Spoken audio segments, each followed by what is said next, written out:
Tiger grouper.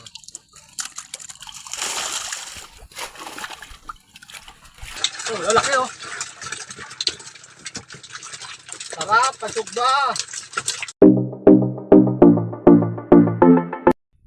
Dito kami ngayon gumagawa ng floating.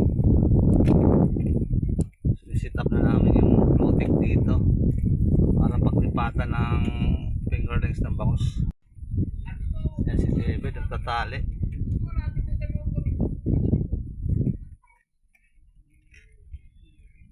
Ginawa namin ng tulay mula dito sa Kobo.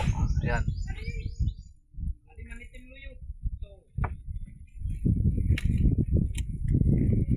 Lagyan namin ng bakod para harangan yung agos ng low tide. Paghibas kasi malakas yung agos. Ayan sila.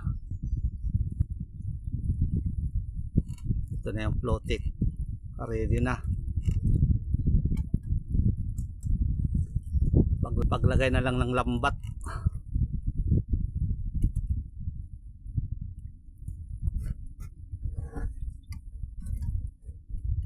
Maya maya magkakabit na kami ng lambat.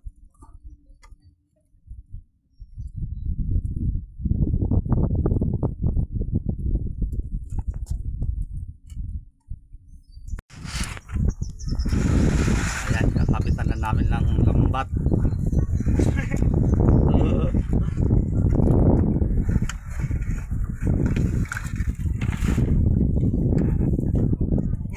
Kasi sa susunod na araw lilipat na kami ng fingerlings ng bangus.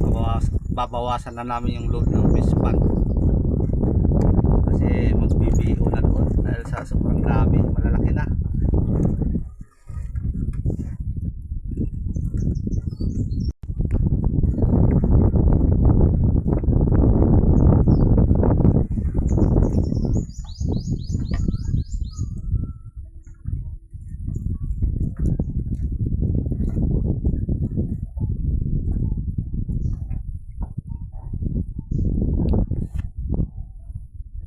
Kinakabit na namin yung lambat.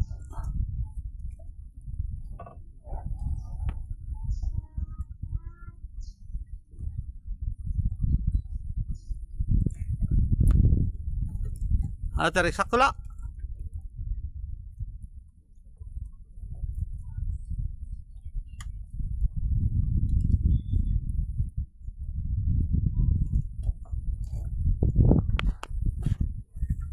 Eksakto lang yan eh.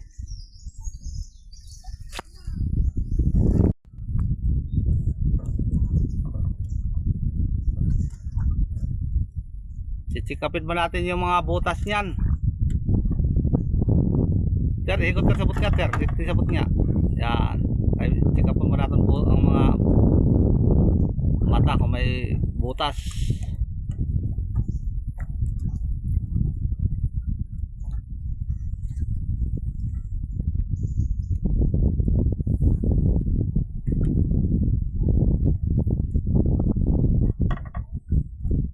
Ito yung inayos namin. Lagyan namin ng bakod. Papakuran namin yung agos ng pahibas. Pinakuran namin yung agos ng pahibas dahil sa delikado sa sa fingerlings ng bangus. Hindi pa kasi nila kaya yung malakas na agos dahil sanay sila sa fish pond. So kailangan munang harangan para maiwasan yung maraming mortality.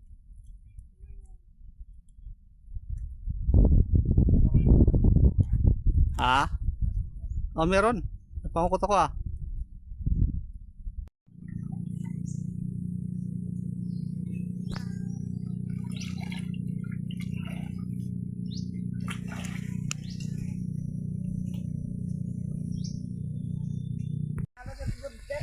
Di nalusot ano? Kailangan bawasan na. Bawasan itong palidong kada usa. Oo.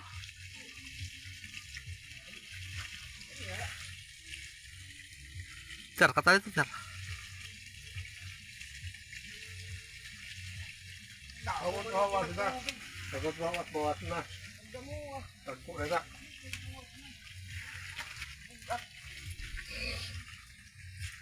Hindi na naka-plastic, sir. Punuan mo ito. Siguro mo, pindos-pindos, pindos na sila din na. Puno, oh. Agaw. No. Dala ko man mga maliliit, no? Anim. Anim. Harap mga 2 kilo na to.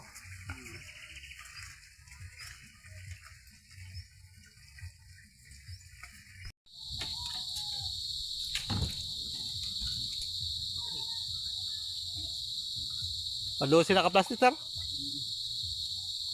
Sila na doon, kakot. 12. Ha?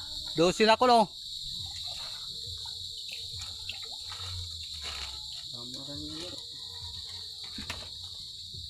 Di mo na mabuburok kay Juan. Di mo na mabuburok kasi kay running nga ano man yung tubig. Alang mo na. Oo. No. Nagkakaya lang yung tao. Ano yan? Kondisyon. Kondisyon. Baka ako sambulan ng buwan. Pataklo ba ng paket balik ako yung wahin na. Damo na, hindi ka mo. Di man makuha.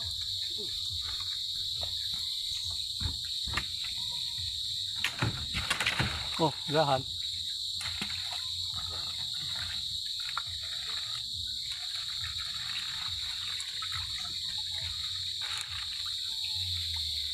Ubuson lang siguro na dyan, ano? Tama na siguro niyo. Ayan, naglalagay na kami ng takip. Tapos na namin ilipat yung fingerlings ng bangus. Hindi na ako nakapag-video kanina dahil ako yung taga-sandok. Tatakpan na namin.